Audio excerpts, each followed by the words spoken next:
వాగ్దానాలన్నీ మీరు పొందుకోవాలంటే రెండు విషయాలు మీరు చేయాలి. దేవుని యందు ఏం చేయాలి? భయము, భక్తి కలిగి ఉండాలి. ఈ రెండే పాయింట్స్. ఈరోజు మీకు నేర్చుకోవాల్సిన విషయం ఏంటంటే, మీరు దేవుని యందు భయభక్తులు కలిగి ఉండాలి.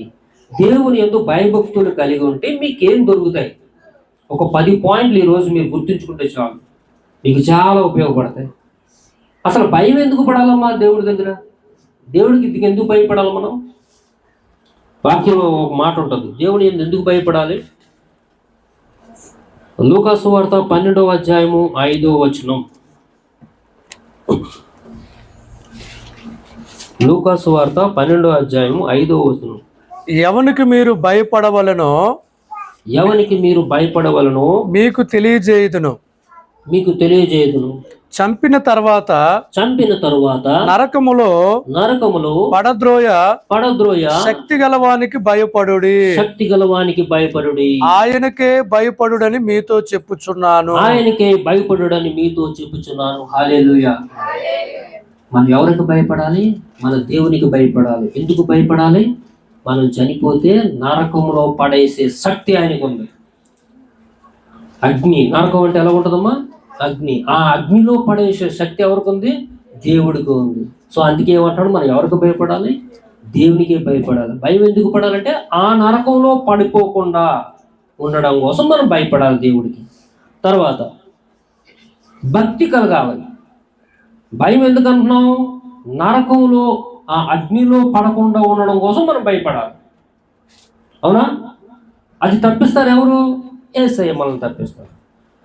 అది భయం. భక్తి దేనికి? భక్తి వల్ల ఏమో ప్రయోజనాలు ఉన్నాయి. యాకోబు రాసిన పత్రిక, యాకోబు గ్రంథము 1:27 చూడండి. భక్తి ఎందుకంటే తండ్రి అయిన దేవుని ఎదుట పవిత్రమును నిష్కలంకమునైన భక్తి ఏదనగా దిక్కులేని పిల్లలను ఎదవరాండ్రను వారి ఇబ్బందులు పరామర్శించుటయు ఇహలోక మాలిన్యము తనకు అంటకుండా తన్ను తాను కాపాడుకొనుటే. భక్తి దేనికి ఉపయోగపడుతుందమ్మా? ఈ ఇహలోక మాలిన్యం మనం అంటుకోదు.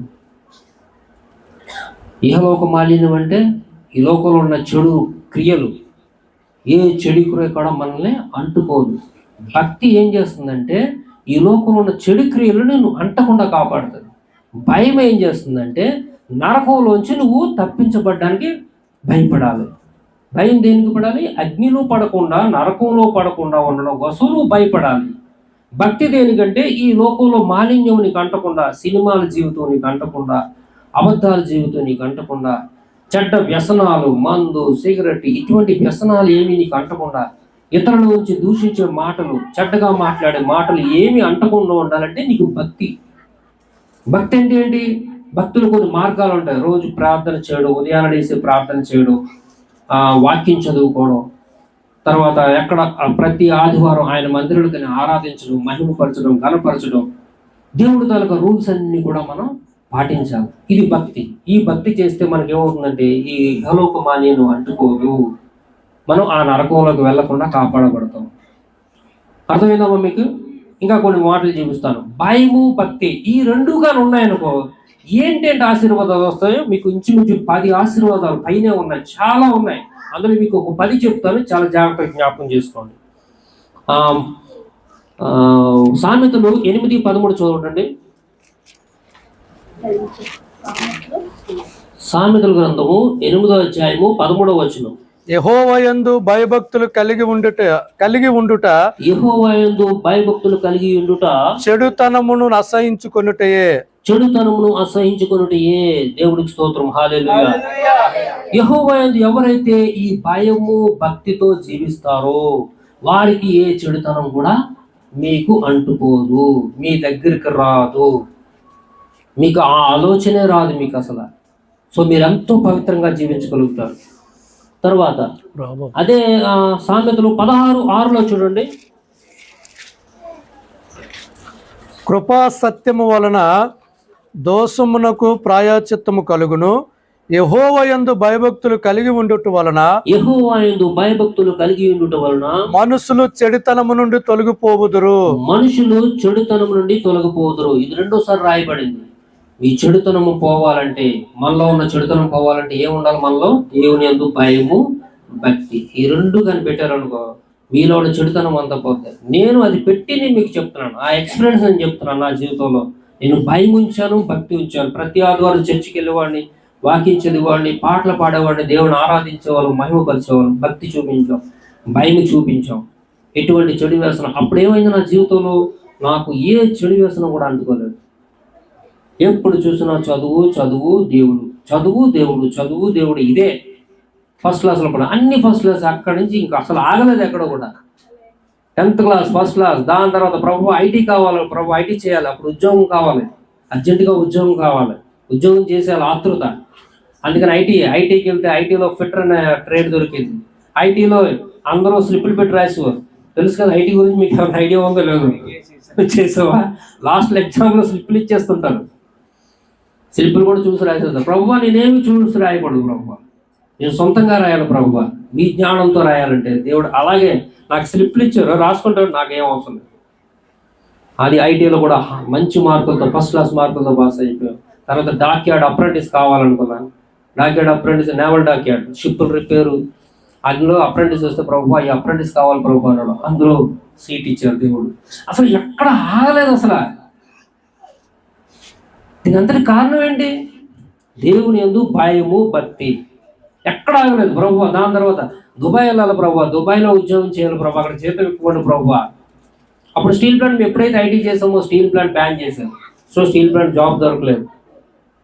దాని తర్వాత ప్రభు అందరూ ఇప్పుడు 30 years బ్యాక్ అందరూ ఎక్కువ సౌదీ వెళ్ళేవారు. సౌదీ అరేబియా, కువైట్, వీటిలో జాబులు చేస్తున్నారు, మంచి జీతాలు వస్తాయి.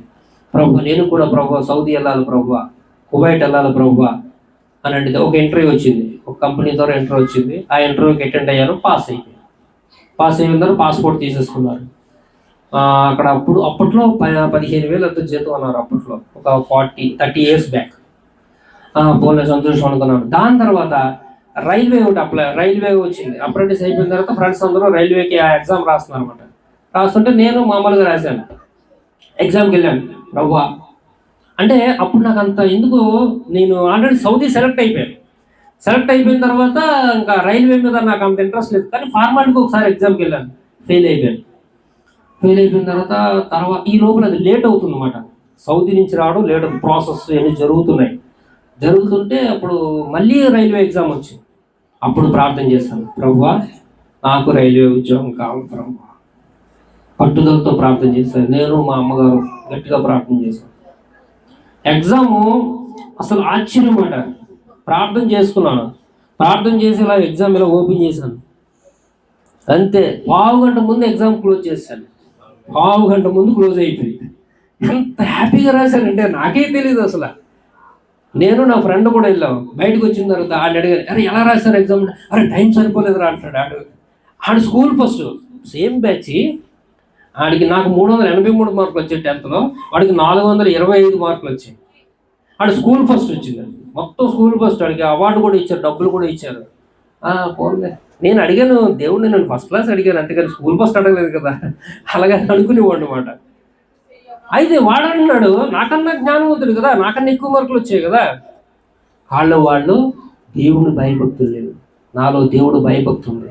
దేవుడు ప్రార్థించి నేను ఎగ్జామ్ రాశాను. 1/2 గంట ముందు కంప్లీట్ చేస్తాను. అంటున్నాడు, ఏమంటున్నాడు, నాకు టైం సరిపోలేదురా, బోర్డు వదిలేసాను రా అంటున్నాడు, బోర్డు మ్యాథ్స్ వదిలేసాను రా అంటున్నాడు.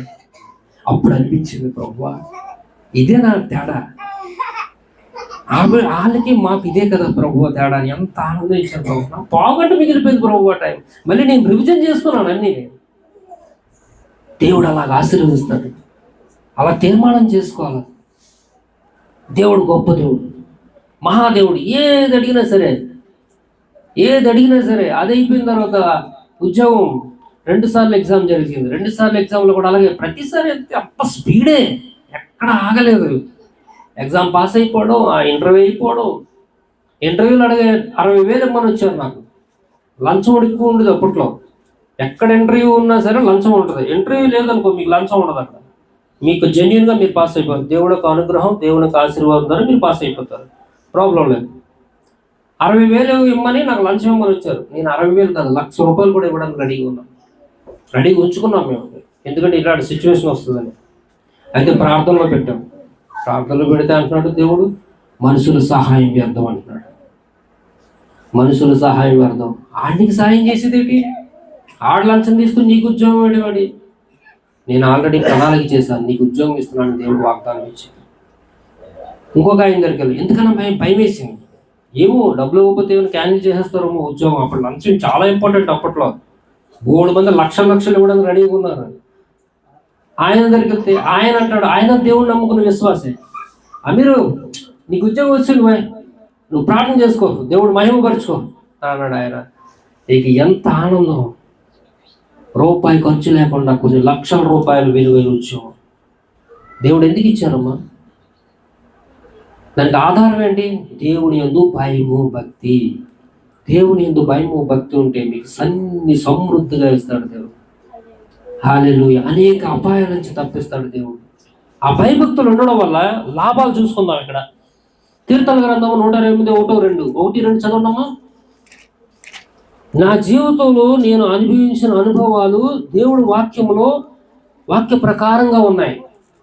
ఆయన ఏమైతే రాయించి ఇచ్చారో అది నేను అలా క్లియర్గా అనుభవించాను. నేను 128, 1-2. యెహోవా యందు భయభక్తులు కలిగి ఆయన త్రోవల యందు నడుచు వారందరూ ధన్యులు. ఆయన త్రోవల యందు నడుచు వారందరూ ధన్యులే. హల్లెలూయా. ఇక్కడ జీవిస్తున్న మీరందరూ కూడా ధన్యులే.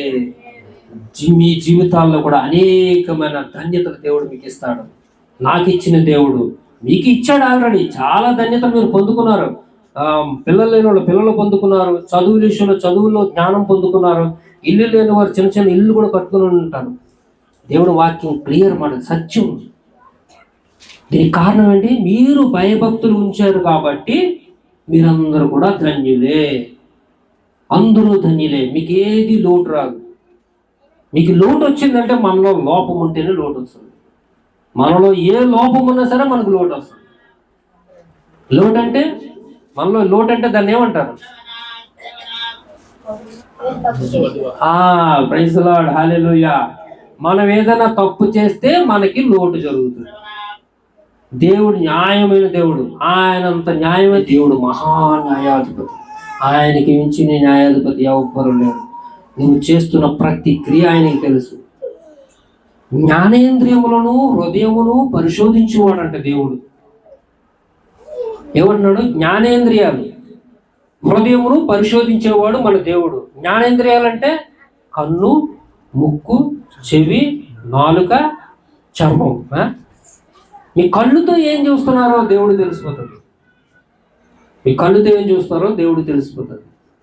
మీ చెవులతో ఏం వింటారో దేవుడు తెలిసిపోతుంది. మీరు ముక్కుతో ఏంటి వాసన చూస్తున్నారో కూడా మీకు తెలిసిపోతుంది.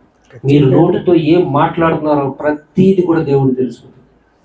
నమ్ముతారా? ఎంతమంది నమ్ముతారు? మీరు నమ్మాలి, తప్పదు.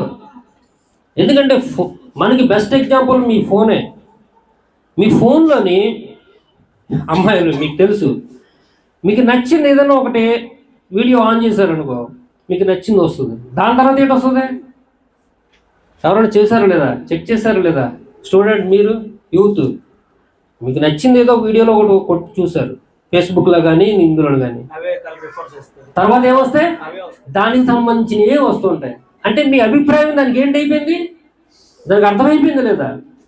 మీ ఆలోచన ఫోన్కి అర్థమవుతుంది, మీ ఆలోచన నెట్కి అర్థమవుతుంది. మరి ఆఫ్టర్ ఆల్ ఇక్కడ ఈ లోకములో అర్థమైపోతే నువ్వేంటి అనుకుంటున్నావో నీకు ఫోన్ అదే చూపిస్తుంది. నువ్వేంటి ఆలోచన చేస్తున్నావో రేపు పొద్దున్న నీకు అదే ఇస్తుంది నోటిఫికేషన్. ఫోన్లో చాలాసార్లు చూడండి, మీరు ఏం అనుకుంటారో, ఏం ఊహించుకుంటూ ఉంటారో అదే నెక్స్ట్ నీకు వస్తుంది. ఇది మీరు అనుభవించండి, మీకు తెలుస్తుంది. నేను ఎన్నోసార్లు చూసాను. నేను ఏదైనా అనుకున్నప్పుడు అది అందులో నోటిఫికేషన్ వస్తుంటుంది, అడ్వర్టైజ్మెంట్స్ వస్తుండే. నేను అనుకున్న అడ్వర్టైజ్మెంట్స్ వస్తుంటాయి. ఇది జరుగుతుంది. ఇది సాతాను క్రియ. నీకేది ఇష్టమో, ఏ తలంపులు తలుస్తున్నావో, దేని మీద ధ్యాస పెడుతున్నావో వాటినే పంపిస్తుంటాడు. చెడు మీద ధ్యాస పెట్టావు అనుకో, నీకు చెడు సంబంధించిన విషయాలే వస్తుంటాయి ఫోన్లో. మంచి గురించి నువ్వు ధ్యాస పెట్టావనుకో, మంచి సంబంధించిన విషయాలు అలా వస్తుంటాయి. దేవుడికి మన జ్ఞానేంద్రియాలు ఏం ఆలోచిస్తున్నాయి, నువ్వేంటి ఆలోచిస్తున్నావో దేవుడికి అర్థమైపోతుంది. నువ్వేం చేస్తున్నావో దేవుడు క్లియర్గా తెలిసిపోతుంటుంది. సో దాన్ని బట్టే ఆయన ట్రీట్మెంట్ జరుగుతుంటుంది. మన తాలూకా లోపాన్ని బట్టే మనకి నష్టం జరుగుతుంది. మీకే నా అమ్మగారు ఉదయం ఇందాక ప్రార్థన చేశారు, నాకు కాల్ నొప్పి అన్నారు. ఎవరమ్మా వెళ్ళిపోయారా? కాంతమ్మ గారు, నాకు కాల్ నొప్పి వచ్చింది అనగానే ఆవిడ వెంటనే ప్రార్థన, ప్రభువా నేను ఏ తప్పు చేశాను అని అడిగింది. చూసారా, నేను ఎక్కడ తప్పు చేశానో ప్రభువా నన్ను క్షమించమని అడిగింది. నేను ఆ మాట వినగానే నాకు చాలా సంతోషం అనిపించింది.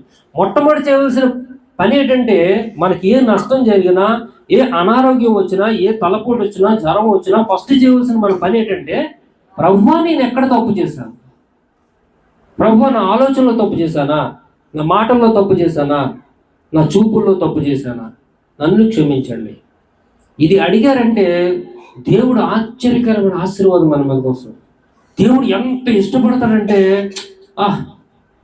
బలా నమ్మకమైన మంచి దాసుడా, ఎంత విశ్వాసం, ఎంత ఎంత పశ్చాత్తాపం నీలో ఉంది అని దేవుడు గొప్పగా ఇష్టపడతాడు. మహాదేవుడు ఆయన. దానియేలు అంటాడు, దానియేలు నువ్వెంత బహుప్రియుడు బాబోయ్. దానియేలుకి ఎంత పొగుడతాడంటే, నువ్వెంత చాలా ప్రియుడు, బహుప్రియుడు అంటారు. ప్రేమికుల్లోని ప్రేమించుకుంటాం, ప్రియుడు ప్రియురాలు అంటాం కదా, నా ప్రియుడు నా ప్రియురాలు అంటాం కదా. ప్రియుడు కన్నా బహుప్రియుడు అంటారు. అంటే ఎంత ప్రేమిస్తాడో. దానికి కారణం ఏంటంటే, దానియేలు చాలా నిర్దోషంగా జీవిస్తాడు. ఒక్క తప్పు కూడా ఆయనలో ఉండదు. సింహాల భూమిలో పడేస్తే సింహాలు ఏం చేయాలో తినేయాలి కదా, మరి తినకుండా క్షేమంగా ఉంటాడు. అప్పుడు రాజు అంటాడు, రాజు దానియేలు నువ్వు చనిపోలేదు కదా, నీ దేవుడు రక్షించాడా అని అడుగుతున్నప్పుడు, అవును రాజా నేను రక్షించబడ్డాను. దేవుడు నా నిర్దోషత్వాన్ని చూచి, నాలో ఏ పాపము లేదు, నాలో ఏమీ లేదని చూచి తన దూతను పంపి నన్ను సింహాల నుంచి నన్ను రక్షించాడు అని మాట చెప్తాడు. ఏమంటాడమ్మా, నా నిర్దోషత్వం, నా పరిశుద్ధత అంత ఉంది నాలో పరిశుద్ధత, అందుకే నన్ను సింహం ఏది కూడా నన్ను ముట్టుకోలేకపోయింది. నేను నిజంగా చెప్తున్నాను, ఏ యాక్సిడెంట్ జరిగినా, ఏ అనారోగ్యం కలిగినా మన తాలూకా తప్పిదములు, మనలో లేదంటే మనలో ఉన్న గర్వం కానీ, మన గర్వం కానీ, మనం చేస్తున్న ఆలోచనల తప్పుదములు కానీ, దానివల్లే మనకు శిక్ష వస్తుంది. దేవుడు న్యాయమైన దేవుడు, తప్పు చేయకుండా ఎవరిని శిక్షించలేదు. ఆయన లంచం తీసుకుంటున్నాడా? లంచం తీసుకుంటే అలా చేయొచ్చు, నేను వదిలేస్తాడు. ఆయన లంచం తీసుకోవడం, తప్పు చేసిన వారికి శిక్ష విధించడం. అయితే ఆ శిక్షలు బాగా తగ్గించేశారు. ఒకప్పుడు భయంకరమైన శిక్ష ఉండేది. ధర్మశాస్త్రంలో ఎలాంటి శిక్షలు ఉండేవి? ఎవరన్నా చంపితే చంపేయడమే, చంపేదంతే. కన్న కొడుకు మాట వినకపోతే ధర్మశాస్త్రంలో రాయబడి ఉంటుంది, ముందు వార్నింగ్ ఇవ్వాలంట. 1, 2, 3 సార్లు వార్నింగ్ ఇవ్వాలి. నువ్వు చెప్పాలి, సంఘస్థులు చెప్పాలి. ఎవరు చెప్పి వినకపోతే రాళ్ళిచ్చి కొట్టి చెప్పాము మనం. పంటికి పన్ను, కంటికి కన్ను, అలాంటి భయంకరమైన ధర్మశాస్త్రం శిక్షలు అవన్నీ తీసేసాడు దేవుడు. ఇప్పుడు చాలా చిన్న చిన్నవే. ఆ శిక్షలన్నీ ఆయన మీద వేసుకున్నారు యేసయ్య. మన శిక్షలన్నీ ఆయన భరిస్తున్నారు. ఆయన నీ మీద పడకూడదు. ఇంకా అలాంటి శిక్షలు లేవు. ఆ ధర్మశాస్త్రాన్ని తగ్గించారు, తగ్గించి ఆజ్ఞలు పెంచారు. ఈ ఆజ్ఞల్లో మనకి క్షమాపణ ఇస్తున్నారు. చిన్న చిన్నయే మనకు వచ్చేవన్నీ కూడా, పెద్దవేమి రావు. అయితే ఏమంటున్నారు 128:1-2లో, యెహోవా యందు భయభక్తులు గలవారు ధన్యులు కదన్నా. 128 యెహోవా యందు భయభక్తులు కలిగి ఆయన త్రోవల యందు నడుచు వారందరూ కూడా ధన్యులు. ఆయన త్రోవల్లో నడవాలి, నడిస్తేనే మీరు ధన్యులు. ఆయన మార్గాల్లో నడిస్తేనే మీరు ధన్యులు. ఆయన ఆరాధన చేస్తేనే ధన్యులు. ఆయనకు ప్రార్థన చేస్తూ, వాక్యం చదువుతూ, పవిత్రంగా పరిశుద్ధంగా జీవిస్తేనే మీరు ధన్యులు. అలా చేయకపోతే మళ్ళీ ధన్యులు కాదు. తర్వాత ఇంకా చూద్దాం. కీర్తనలు 111:5 చూడండి. దేవుని యందు భయభక్తులు కలిగి ఉంటే మీకు ఏంటేంటి కలుగుతాయి? తన యందు భయభక్తులు గలవారికి ఆయన ఆహారం ఇచ్చి ఉన్నాడు. ప్రైజ్ ది లార్డ్, హల్లెలూయా. ఏమంటున్నాడమ్మా దేవుడు? డైరెక్ట్ గా చెప్తున్నాడు, మీకు కావలసిన ఆహారం ఇస్తానంటున్నాడు దేవుడు. మీరు ఇప్పుడు సింహం పిల్లలు లేపుకొని ఆకలిగా ఉంటాయి, కానీ ఆయన అందు విశ్వాసించిన వారికి ఏ మేలు కూడా పొదువై ఉండదు అంటున్నాడు. మీరు ఎప్పుడు కూడా ఆకలి కొనరు అంటున్నాడు. మీకు కావలసిన ఆహారం సమృద్ధిగా ఇస్తానంటున్నాడు. ఏం చేస్తే మీరు దేవుని యందు భయము భక్తి కలిగి ఉంటే మీకు ఆహారం ఇస్తానంటున్నాడు. మీరు ధన్యులు అంటున్నాడు. ఇంకా చూద్దామా? 111:10 చూడండి. కీర్తన గ్రంథము 111:10. యెహోవా యందుల భయభక్తులు, యెహోవా యందుల భయము జ్ఞానమునకు మూలము. ఆయన యందు ఎవరైతే భయం ఉంచుతారో మీకు మంచి జ్ఞానం వస్తుందంట. మీరు ఎలాగ మాట్లాడాలో దేవుడు తెలియపరుస్తాడు. మీరు ఎలాగ ఆలోచించాలో దేవుడు తెలియపరుస్తాడు. మీరు ఎలాగ అభివృద్ధి చెందాలో దేవుడు తెలియపరుస్తాడు. మీకున్న డబ్బుని ఎలాగ 2 అంతలు 3 అంతలు 4 అంతలు చేసుకోవాలో దేవుడు తెలియపరుస్తాడు. ఎక్కడ స్థలం కొనాలి, ఎక్కడ పొలం కొనాలి, ఎక్కడ ఇల్లు కొనాలి, ఎప్పుడు బంగారం కొనాలి, ఏంటి ఈ రకాల జ్ఞానాలన్నీ కూడా దేవుడు మీకు తెలియపరుస్తాడు. ఎంత అద్భుతం అన్నమాట. మీకు ఎదగాలని ఉందా? మీకు అభివృద్ధి చెందాలని ఉందా? ఎంతమందికి అభివృద్ధి చెందాలని ఉంది? సో అభివృద్ధి చెందాలన్న వాళ్ళందరూ కూడా ఏం కలిగి ఉండాలి? మనం దేవుని యందు భయము భక్తి కలిగి ఉండి ఈ సంవత్సరం అంతా మీరు తీర్మానం చేసుకోండి, నేను దేవుని యందు భయభక్తులు కలిగి ఉంటాను. ఆయన ఒకసారి అందరూ చెప్తామా? నేను దేవుని యందని భయభక్తులు కలిగి ఉంటాను. నేను యెహోవా యందు భయభక్తులు కలిగి ఉంటాను. హల్లెలూయా. 103 కీర్తనలు 103. ఈ రోజు అన్ని కూడా దేవుని యందు భయభక్తులు ఉంటే ఏం కలుగుతాయి అయ్యో చూపిస్తాను మీకు. ఇది చాలా ఇంపార్టెంట్. మీకు పెద్ద పెద్ద స్టోరీలు ఇవన్నీ కూడా అది అవసరమే, కానీ దానివల్ల దానికన్నా ఇది ఎక్కువ ప్రయోజనం అన్నమాట. సింపుల్ పాయింట్స్ అయితేనే మనకు బాగా గుర్తుంటాయి. చరిత్ర మనకు గుర్తుంటుందా? ఏం గుర్తుండదు, అంత గుర్తుండదు. కథలాగా వెళ్ళిపోతుంటుంది చరిత్ర అంతా కూడా. మనకి ఏంటంటే కావాలి మెయిన్ పాయింట్స్ మాట. 103 చూడండి. కీర్తనలు 103, 13, 17. తండ్రి తన కుమారుల ఎడల జాలిపడినట్లు యెహోవా తన యందు భయభక్తులు గలవారి ఎడల జాలిపడును. యెహోవా తన యందు భయభక్తులు గలవారి ఎడల జాలిపడును. యెహోవా జాలిపడతారంటమ్మా. ఎంత మంచి అవకాశం. ఈ లోకంలో ప్రైమ్ మినిస్టర్ మీ మీద జాలిపడ్డాడు అనుకో, మీకు ఎలాగుంటుంది? మోడీ గారు మీ మీద జాలిపడ్డారు, లేదా ఇక్కడ ఎమ్మెల్యే కానీ, ఎంపీ కానీ, మినిస్టర్ కానీ, చీఫ్ మినిస్టర్ కానీ మీ మీద జాలిపడ్డారు అనుకో, ఎలా ఉంటుంది మీకు? ఇంకా నాకేటి ప్రాబ్లం, నాకేటి సమస్య, నాకు ఏది కావాలో దొరికిపోతుంది. ఎందుకంటే ఆయన నా మీద జాలిపడ్డాడు, నేను ఏమడిని ఇచ్చిస్తాడు ఆయన. అలాగే దేవుడు చెప్తున్నాడు, నేను మీ మీద జాలి పడతాను అంటున్నాడు దేవుడు. నువ్వు ఎలాంటి వాడువైనా సరే, నువ్వు ధనవంతుడైనా దరిద్రుడైనా, ఇల్లున్నా ఇల్లు లేనివాడువైనా, ఎవరున్నా ఏమి లేకపోయినా సరే, నేను నీ మీద జాలి పడతాను. ఎంత మహా గొప్ప దేవుని, సర్వశక్తిమంతుణ్ణి, సకల ఆశీర్వాదాలు నా చేతిలో ఉన్నాయి.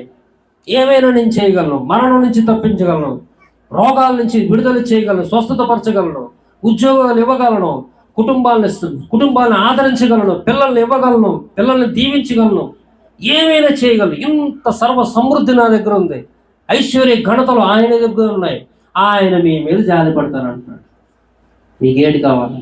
మీకేటి బాధ? మీకు ఆయన ఎందుకు భయభక్తి ఉంచడానికి మీకు ఎందుకైనా బాధ కలుగుతుందా? కష్టం కలుగుతుందా? చెప్పండి. ఆయన ఎందుకు భయభక్తులు ఉంచడానికి ఏమైనా కష్టం కలుగుతుందా? ఆయన ఏమంటున్నాడు? ఆహారం ఇస్తానన్నాడు. తినడానికి ఆహారం ఇస్తానంటున్నాడు. ఆహారం ఇస్తున్నాడంటే మీకు ఒక మార్గం చూపి ఒక ఉద్యోగాన్ని ఇస్తాడు. పురుషులకైతే ఒక ఉద్యోగాన్ని ఇస్తాడు. ఆ ఉద్యోగం ద్వారా జీతం వస్తుంది, జీతం ద్వారా ఆహారం దొరుకుతుంది. ఆహారం ఏమిటంటే డైరెక్ట్గా అయినా మీ ఇంట్లోకి అన్నం పెట్టి అలా వచ్చేది, డైరెక్ట్గా వచ్చేది. మా ఆహారం ఇస్తారంటే మీకు పని చేసుకోవడానికి మీ ఇంట్లో ఉన్న ఆ యజమానికి ఒక మంచి ఉద్యోగము, ఒక మంచి పని కల్పిస్తాడు. దాని ద్వారా వచ్చిన ఆదాయంతో మీరు మీ ఇంట్లో ఏం కావాలో ఆ ఆహారం దేవుడు అలాగే చెప్తాడు అన్నమాట. డైరెక్ట్గా అది ఇండైరెక్ట్గా ఉంటాయండి. జాలి పడతాను అంటున్నాడు. ఇంకా ఏమంటున్నాడు? 13-17లో ఆయన నిబంధనను గైకొనుచు ఆయన కట్టడలను అనుసరించు, ఆయన నిబంధనను గైకొనుచు ఆయన కట్టడలను అనుసరించి నడుచుకుని వారి మీద, యెహోవా యందు భయభక్తులు గలవారి మీద, ఆ యెహోవా యందు భయభక్తులు గల వారి మీద ఆయన కృప యుగ యుగములు నిలుచు. ఆయన కృప యుగ యుగములు నిలుచును. నేను చచ్చిపోతాను, దేవుడు కృప నా బిడ్డ మీద ఉంటాడు. నా బిడ్డ చచ్చిపోతాడు, దేవుని కృప ఆ తన కుమారుడి మీద ఉంటాడు. తను చచ్చిపోతాడు. యుగం అంటే ఎన్ని సంవత్సరాలు? యుగం అంటే ఒక 1000 సంవత్సరాలు 1,00,000 సంవత్సరాలు అనుకుంటాను. సరిగ్గా నాకు చదవలేదు నేను. అనేక సంవత్సరాలు అన్నమాట. యుగం అంటే అనేక సంవత్సరాలు. ఆయన కృప అంట యుగ యుగాలు ఉంటుందంట. ఎప్పుడు? ఆయన ఆజ్ఞల్లో ఆయన కట్టడం అనుసరించాలి, ఆయన ఆజ్ఞలు అనుసరించాలి. అప్పుడే యుగ యుగాలు ఉంటుంది. ఇంకా కీర్తనలు 34:9 చూడండి. ఇవన్నీ రాసుకోండమ్మా. మీరు రాసుకుని అవి మీరు రోజు చదువుకుంటే మీకు అస్సలు తిరిగే లేదు. మీకు ఏం కావాలో అన్నీ వచ్చేస్తాయి మీకు. యెహోవా భక్తులారా ఆయన యందు భయభక్తులుంచుడి. ఆయన యందు భయభక్తులుంచుడి. ఆయన యందు భయభక్తులుంచువానికి వారికి ఏమీ కొదవలేదు. హల్లెలూయా. దేవుడు పిలుస్తున్నాడు, యెహోవా భక్తులారా. మీరందరూ ఎవరంట? ఆయన భక్తులంటే మీరందరూ కూడా, మనం అందరం కూడా ఆయన భక్తులు. మన భక్తులకి ఏమంటున్నాడు దేవుడు? మీరందరూ కూడా ఎలా ఉండమంటున్నాడు? భయభక్తులు ఉంచమంటున్నాడు. భక్తులారా ఆయన యందు భయభక్తులు ఉంచుడి. ఇది కంపల్సరీ. ఇది చేస్తేనే మీకు ఏది కావాలో దొరుకుతుంది. ఇది చేయకపోతే మీకు ఏది దొరుకుతుంది. మరి ఇక్కడికి వచ్చింది దేనికి? అవన్నీ పొందుకోవాలని కదా. దేవుడి దగ్గరికి ఎందుకు వస్తాం? ఒక ఆశీర్వాదం పొందుకోవాలని. నేను వచ్చాను దేనికి వచ్చాను? నేను 10th క్లాస్ పాస్ అవ్వాలి, ఉద్యోగం రావాలని వచ్చాను. నాకు వచ్చిందా లేదా? నాకు వచ్చింది. నా ఫ్రెండ్స్ అందరూ ఉద్యోగం చేస్తున్నారు. అయినా నేను ఉద్యోగం చేయకుండా దేవుడు నన్ను పోషిస్తున్నాడు. నాకు ఇంకా 10 సంవత్సరాలు ఉంది. 1 కోటి రూపాయలు ఎంత సంపాదించగలను ఈ 10 సంవత్సరాలు. కానీ నేను విడిచిపెట్టేశాను. దేవుడు నన్ను పోషించడా? అలాగే మిమ్మల్ని కూడా పోషిస్తాడు. సమృద్ధిలో పోషిస్తాడు. ఏమీ లేకపోయినా సరే ఆయన ఏదో విధంగా పోషిస్తాడు. అనేక చరిత్ర ఉంది బైబిల్లో. ఏమంటున్నాడు? యెహోవా భక్తులారా ఆయన యందు భయభక్తులుంచుడి. ఆయన యందు భయభక్తులుంచే వాడికి ఏమీ కొదువడదు. నీకేమీ కొదువడదు అంట. ఒకవేళ నీకు కొదువు వస్తుంది అంటే అర్థం ఏంటమ్మా? నీకు కొదువు వస్తుందంటే ఎక్కడో తప్పు చేస్తావు. ఎగ్జామ్ ఫెయిల్ అయిపోయావంటే ఎక్కడో తప్పు చేస్తావు. ఉద్యోగంలో యజమాని తిట్టాడంటే, ఓనర్ తిట్టాడంటే ఎక్కడో తప్పు చేసావు. అర్థమవుతుందా మీకు? క్లియర్గా అర్థమవుతుందా? కష్టంగా ఉందా ఏమైనా సబ్జెక్ట్ అయినా? నేను డైరెక్ట్గా చెప్పగలుగుతాను. నేను దేవుడు అంటే నాకు ఇచ్చిన వరం అది. నేను కవితల రూపంలో నేను చెప్పలేను. యథార్థంగా చెప్తాను. యథార్థమైన మాటలే నాలో దేవుడు నాకు ఇస్తాను. దేవుడు యథార్థమైన మాటలే మీరు కంపల్సరీ మీరు పాటించండి. నేను పాటించాను. ప్రభువా 2 కుమారులు కావాలి ప్రభువా అని అడిగాను. అద్భుతమైన విషయం. పెళ్ళి అయిపోయింది. పెళ్ళి అయిన తర్వాత ప్రభువా మొదటి సంతానం, ప్రభువా నాకు బాబు కావాలి, బాబే కావాలి, పాప వద్దు. మీరు తిట్టుకోకండి, ఎవరు కూడా దయచేసి ఎవరు తిట్టుకోకండి. ఎందుకంటే మా ఇంట్లో మా అక్క వల్ల నేను కొన్ని కష్టాలు చూసాను అనమాట. తన భర్త వల్ల ఇబ్బందులు, వాళ్ళ పిల్లలు పెంచడం, అంటే స్త్రీ అక్క ఉండడం వల్ల ఇంత ఇబ్బంది అయింది. ముగ్గురు అన్నదమ్ముల వల్ల మాకు ఏ ఇబ్బంది లేదు. ఒక్క అక్క వల్ల ఇబ్బంది అయింది. అంటే పాప పుడితే నేను మళ్ళీ పెళ్లి చేయాలి, మళ్ళీ ఆడ ఎలాంటి వస్తాడో ఎవడు వస్తాడో అంత అవగాహన లేదు. అయితే ప్రభువా నాకు బాబే కావాలి, ఇస్తే ఇవ్వండి, లేకపోయినా పర్వాలేదు, బాబు అందంగా ఉండాలి, తెల్లగా ఉండాలి, అందంగా ఉండాలి. ఇదే అడిగాను ప్రభువా. అలాగైతే నీ ఇవ్వండి ప్రభువా, లేదా నాకేం పర్లేదు, మీరు ఏమి ఇవ్వకపోయినా పర్లేదు ప్రభువా, నేను చనిపోయేంత వరకు మిమ్మల్ని ఆరాధిస్తాను. ఇంక ఈ విగ్రహాల జోలికి నేను వెళ్ళను, మిమ్మల్ని ఆరాధిస్తాను. పాస్టర్లా ఎవరు అడిగినా సరే ప్రార్థన చేయండి, బాబే కావాలి, బాబే కావాలి, బాబే ఇచ్చాడు బాబునే. హల్లెలూయా. చూసారా? దీనికి కారణం ఏంటి? దేవుని యందు భయము, భక్తి. తర్వాత రెండోసారి ప్రభువా బాబే కావాలి. ఏరా ఒకసారి బాబు ఇచ్చాను తృప్తి పడవారు. ఎంతమంది కావాలా, ఇంక మిగతా వాళ్ళకి అవసరం లేదా అని అంటే దేవుడు అలా అనలేదు. ఎందుకు అనలేదు? ఆయన యందు మనం చూపిన భయము, భక్తి. దానియేలుని సింహాన్ని నుంచి ఎందుకు కాపాడాడు? ఆయన యందు భయభక్తులు ఉంచాడు, యథార్థంగా ఉన్నాడు, నిర్దోషంగా ఉన్నాడు. సింహాలు కదా ఎలాంటివి వచ్చినా సరే ఏమీ చేయలేవు.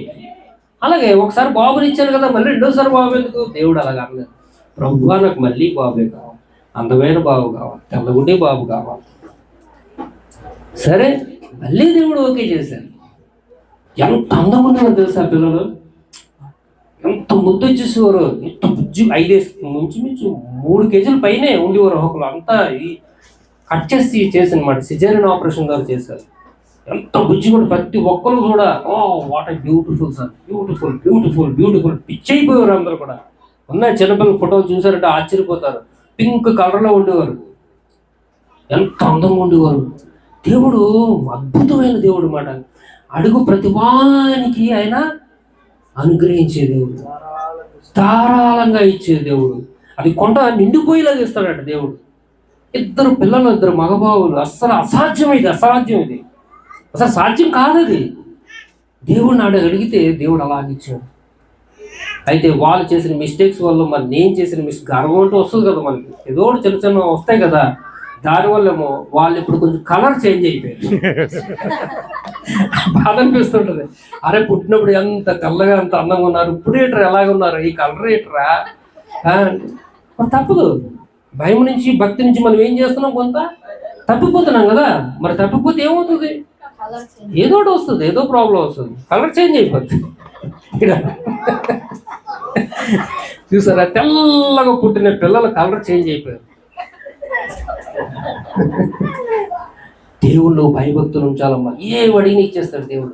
ఇచ్చిన దాన్ని మనం నిలబెట్టుకోవాలా, అప్పుడే ఆశీర్వాదం అసలైంది. దేవుడు మీకు విలువైన రక్షణ ఇచ్చారా? బాప్తిసం పొందారు, మీకు రక్షణ ఇచ్చారు. ఆ విలువైన రక్షణ మీరు ఏం చేయాలా? మీరు కాపాడుకోవాలి. మీకు ఇచ్చిన రక్షణ అంటే ఏంటమ్మా? రక్షణ అంటే ఏంటి చెప్పగలరా షార్ట్ కట్లో? ఏం తెలుసా రక్షణ అంటే? 103 అధ్యాయం 132 కీర్తన 132 అదే అనుకుంటా. చూడండి రక్షణ అంటే ఏంటో చూద్దాం ఒక్క మాట. రక్షణ పొందారా? ఎంతమంది మా రక్షణ పొందారు? చేతులు ఎత్తండి. ఎంతమంది రక్షణ పొందారు? అందరూ రక్షణ పొందారు. రక్షణ అంటే 132:16 చూడండి. 132 అధ్యాయము కీర్తన 132 అధ్యాయం 16వ వచనం చదవండి. దాని యాజకులకు రక్షణను వస్త్రముగా ధరింపజేసేదను. రక్షణను వస్త్రముగా ధరింపజేసేదను. మనకి ఇచ్చిన రక్షణ అంట ఒక వస్త్రంలాగా ధరింపజేస్తున్నారంట. వస్త్రం ఎందుకు మనకి? వస్త్రాలు దేనికమ్మా? కప్పుకోవడానికి. ప్రైజ్ ది లార్డ్, హల్లెలూయా. ఎక్కడుంటే కప్పుకోవడానికి? ఇక్కడ మన శరీరం పాడైపోకుండా, మన శరీరంకి ఏ దుమ్ము ధూళి పట్టకుండా, ఇతరులు చూడకుండా వస్త్రాన్ని ఈ లోకంలో కప్పుకోవడానికి మనకు వస్త్రం ఉపయోగపడుతుంది. కానీ పరలోక రాజ్యం వెళ్ళాలంటే వస్త్రం కావాలా. పరలోక రాజ్యం ఎక్కడుంది? మీదనుంది. మీదకి వెళ్ళడానికి ఒక ప్రత్యేకమైన వస్త్రం కావాలి. రక్షణ అనే వస్త్రం కావాలి, ప్రత్యేకమైన వస్త్రం కావాలా. మీరు అర్థం చేసుకోండి. పైకి వెళ్ళడానికి ఏం కావాలి? వస్త్రం కావాలి. ఈ భూమి మీద నడవడానికి వస్త్రం కావాలి. నీటిలోకి వెళ్ళడానికి వస్త్రం కావాలి. నీటిలో అడగడానికి ఏ వస్త్రం కావాలి? ఈ వస్త్రంతో నీటి అడుగుకి వెళ్తారా? యాక్చువల్గా ఈ వస్త్రాలతో నీటి అడుగుకి వెళ్ళరు. స్విమ్ సూట్ అంటారు దాన్ని. పైనుంచి కిందకి స్విమ్ సూట్ ఉంటుంది. ఆ సూట్ వేసుకుని నీటిలోకి వెళ్తే మీరు హ్యాపీగా వెళ్ళగలరు, ఎంత కిందకైనా వెళ్ళగలరు. ఒక ఆక్సిజన్ గ్యాస్ సిలిండర్ పెట్టుకుని ఈ భూమి మీద సంచారం చేయడానికి ఒక రకమైన చీర, షర్ట్లు ఇవన్నీ కావాలి. పైకి వెళ్ళడానికి ఒక స్పెషల్ డ్రెస్ కావాలి. పైకి వెళ్ళి కొద్ది కూడా వాతావరణం మారిపోతుంది, గాలి ఉండదు. పరలోక రాజ్యానికి పక్కన పెడదాం. పరలోక రాజ్యం ఇక్కడ ఉందనుకోండి. ఈ పరలోక రాజ్యానికి కిందన ఏటేటి ఉన్నాయి? చంద్రుడు, సూర్యుడు, ఇవన్నీ తెలుసు కదమ్మా. చంద్రుడు ఉంది కదా మన పైన. మనకు ఒక్క చంద్రుడు చూసుకోండి. భూమి పైన ఏముంది? చంద్రుడు ఉన్నాడు. చంద్రుడి మీదకి వెళ్ళగలరా మీరు ఎవరన్నా? మనం వెళ్ళలేము, కానీ వెళ్ళగలం. వెళ్ళాలంటే ఏం కావాలి తెలుసా? ఒక ప్రత్యేకమైన డ్రెస్ కావాలి. దాన్ని ఏంటంటారు? స్పేస్ షూట్ అంటారు దాన్ని. ఆ డ్రెస్ వేసుకుంటేనే మీరు చంద్రుని మీద నడవగలరు, అది కూడా ఇలా ఏదో రోబోలో నడవగలరు. దానికి స్పెషల్ డ్రెస్ కావాలి, ఈ షర్ట్ పనికిరాదు, మీకున్న చీరలు పనికిరావు. అవి వేసుకుని వెళ్ళారనుకో వెంటనే కాలిపోతాయి, మీరు కాలిపోతారు. అక్కడ విపరీతమైన అల్ట్రావైలెట్ రేస్ ఉంటాయి, సూర్యుడి నుంచి డైరెక్ట్గా వచ్చేస్తాయి అన్నమాట. అవి వచ్చి మీ బాడీ మీద కాల్చేస్తాయి. ప్రెషర్ ఉంటుంది, వాక్యూమ్ మాట, గాలి ఉండదు అక్కడ, శూన్య ప్రదేశం అంతా కూడా. ఆ శూన్య ప్రదేశంలో సన్లైట్స్ డైరెక్ట్గా వచ్చేసి మిమ్మల్ని కాల్చేస్తాయి. ఏ డ్రెస్ కూడా పనికిరాదు. రాత్రి అయిందనుకో విపరీతమైన మంచు, మీరు ఇలా నిలబడ్డారంటే ఎలాగ ఉంటారు, చెయ్యి ఇలా ఎత్తారనుకో ఆ చెయ్యి అలా ఉండిపోద్ది. పొరపాటుని ఎవరన్నా చేతిని ఇలా కిందకి దింపారనుకో టపక్కన ఇరిగిపోద్ది. చంద్రుడి మీదకి వెళ్ళడానికి ఒక రకమైన డ్రెస్ కావాలి. ఆ డ్రెస్ విలువ ఎంత తెలుసమ్మా? 100 కోట్లు. 100 కోట్ల రూపాయలు ఆ డ్రెస్ విలువ. చంద్రుడి మీదకే వెళ్ళడానికి, చంద్రుడి ఇక్కడే ఉన్నాడు, దీనికన్నా ఇంకా పైన ఉంది పరలోక పట్టణం. ఆ పట్టణం వెళ్ళడానికి ఒక రక్షణ వస్త్రం కావాలి. చంద్రుడి మీదకి వెళ్ళడానికి స్పేస్ ఫుడ్ కావాల్సి వచ్చినప్పుడు ఇంకా ఎక్కడో ఉన్న మహా పరలోక పట్టణానికి వెళ్ళడానికి రక్షణ అనే వస్త్రాన్ని మీకు దేవుడు ఉచితంగా ఇచ్చాడు. ఎన్ని కోట్ల రూపాయలు విలువైన, ఎన్ని కోట్లు ఉంటుంది? చంద్రుడి మీదకి వెళ్ళడానికి 100 కోట్ల రూపాయలు డ్రెస్ పట్టినప్పుడు దాన్ని కొనడానికి 100 కోట్లు అయితే పరలోక పట్టణానికి వెళ్ళడానికి ఎన్ని కోట్లు కావాలి? ఇంకా స్ట్రాంగ్గా ఉండాలి ఆ వస్త్రం, 100 రెట్లు స్ట్రాంగ్గా ఉండాలి ఆ వస్త్రం. అంటే 1000 కోట్ల రూపాయలు ఉంటుంది అన్నమాట ఆ వస్త్రం. అటువంటి విలువైన వస్త్రాన్ని మనకి దేవుడు ఉచితంగా రక్షణ రూపంలో ఫ్రీగా ఇచ్చాడు మనకి. ఇది మీ వస్త్రం తాలూకు విలువ. దీన్ని మీరు చాలా జాగ్రత్తగా కాపాడుకోవాలి, బంగారం కన్నా ఎక్కువగా కాపాడుకోవాలి.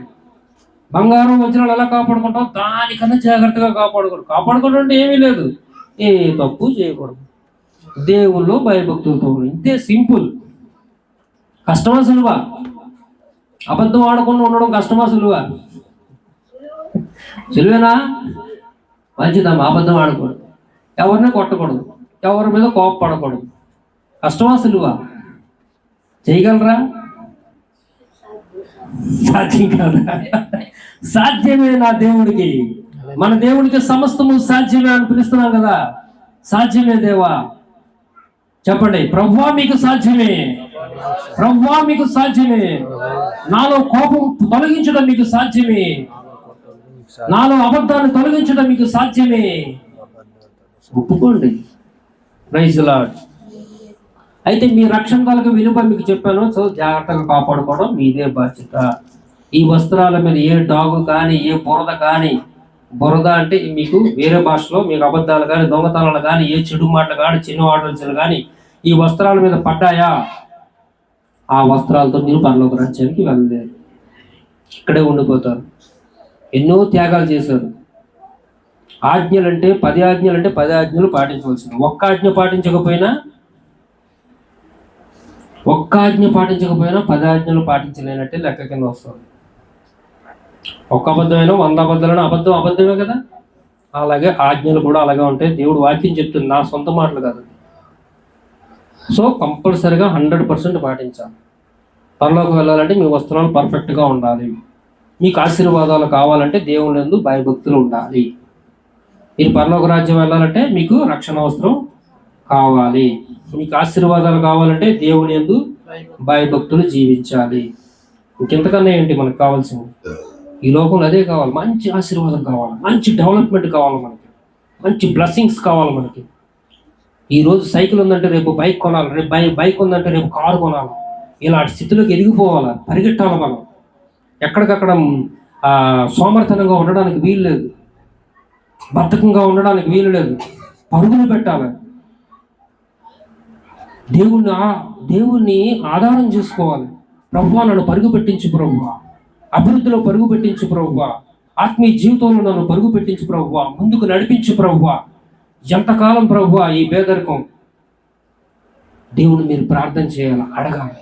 అడుగు ప్రతి వానికి ఇస్తానంటున్నాడు. ఇంకా చూద్దాం ఆశీర్వాదాలు.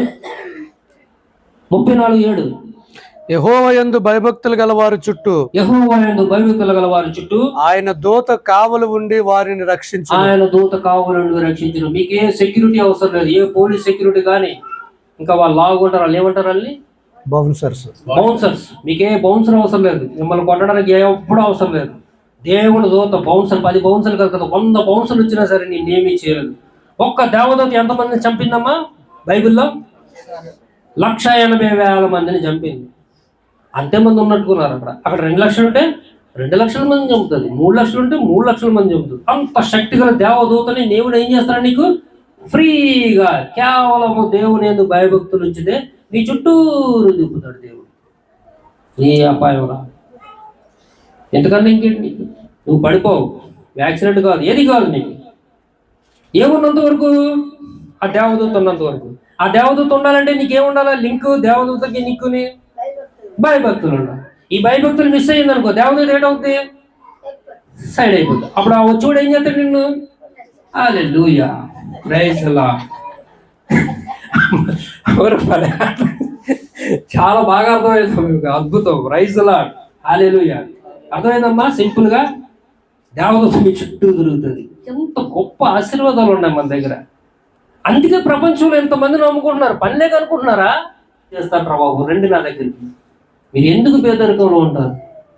మీరు ఎందుకు ఇలాంటి స్థితిలో ఉన్నారు? మీరు ఎందుకు రండి? ప్రయాసపడి భారం మోయించిన సమస్త జనులారా నా ఎందుకు రండి, నేను మీకు విశ్రాంతిని ఇస్తాను. విశ్రాంతి ఎప్పుడు వస్తుందమ్మా నీకు?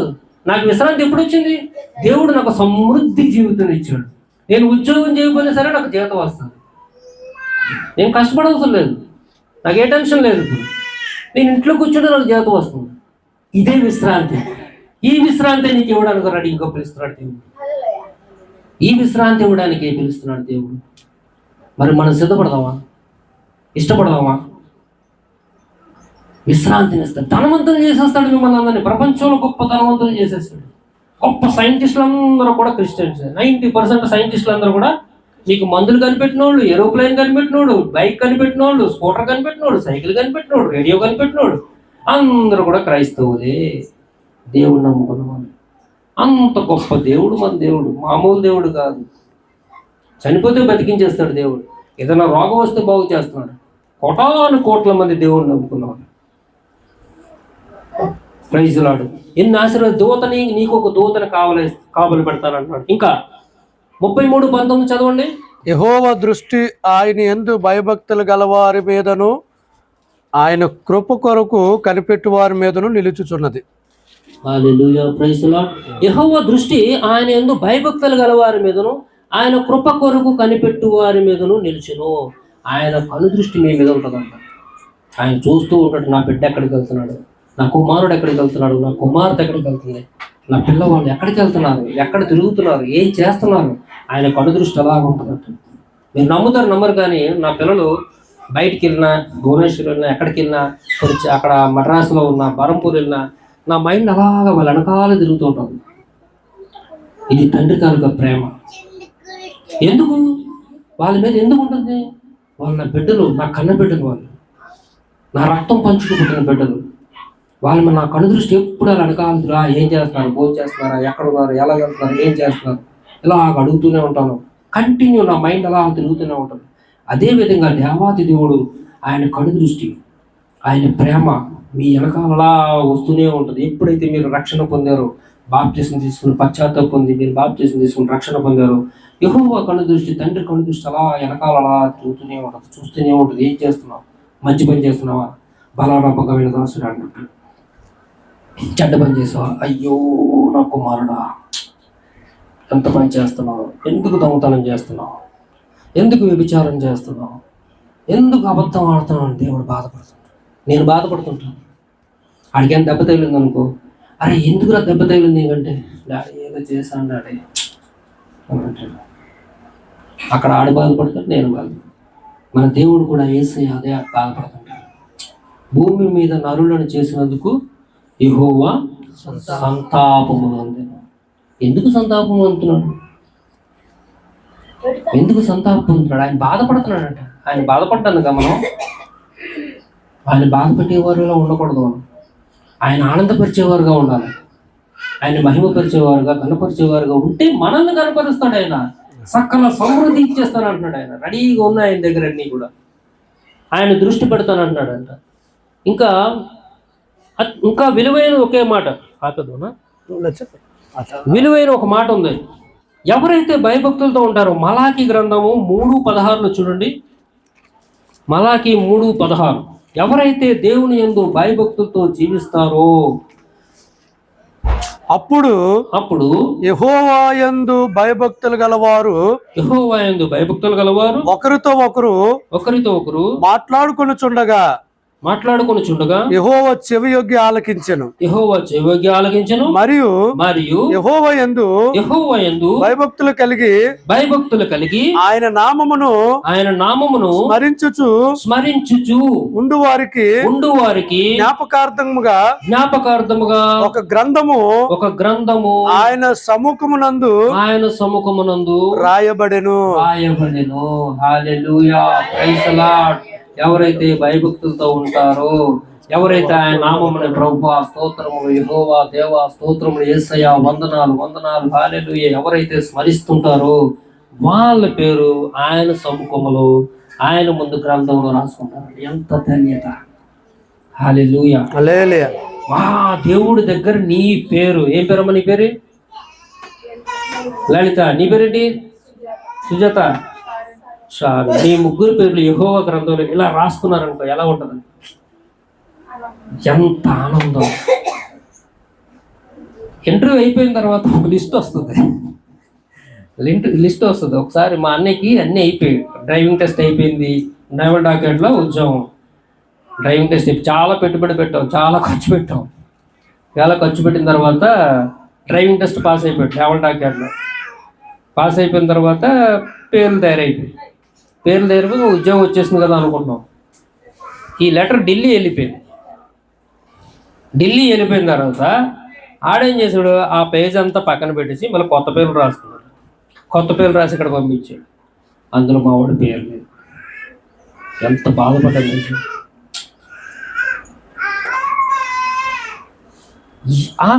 అధికారి ముందు రాయబడిన పేరున్న వాళ్ళకే ఉద్యోగం. కానీ ఏమైంది ఇక్కడ? మా అన్నయ్య పేరు రాసిన పేరు పేపర్ చింపేసి కొత్త పేర్లన్నీ రాసుకున్నాడు. వాళ్ళకి నచ్చిన పేర్లు రాసుకున్నారు. వాళ్ళే ఉద్యోగం పొందుకున్నారు, గొప్పగా హ్యాపీగా లైఫ్ అనుభవిస్తున్నారు. అలాగే దేవాది దేవుడు నీ పేరు ఆయన సముఖములో ఆయన గ్రంథం మీద రాసుకున్నాడంటే నీకు అసలు ఏది కొదువే లేదు. ఆయన లిస్టులో ఉన్నవారికి ఏ మేలు కొదువే ఉంటుంది అంటున్నాడా? ఏ మేలు కొదువు ఉండదు.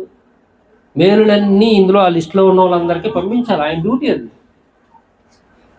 ఆయన జీతం, పనివాడు జీతానికి పాత్రుడు అంటున్నారు కదా. మీరు భయభక్తులతో ఉన్నారు, మీకు ఏటి వాళ్ళన్నీ బైబిల్లో రాసింది, అవన్నీ ఇచ్చేయడమే, వెళ్ళిపోవలసింది, ఎక్కడ ఆగడానికి వీలు లేదు. మీరు భయభక్తులతో ఉన్నారా? బైబిల్లో ఏ ఆశీర్వాదాలు రాసారో అన్నీ పంపించేయడమే. అలాగే వస్తున్నాయి మనకి.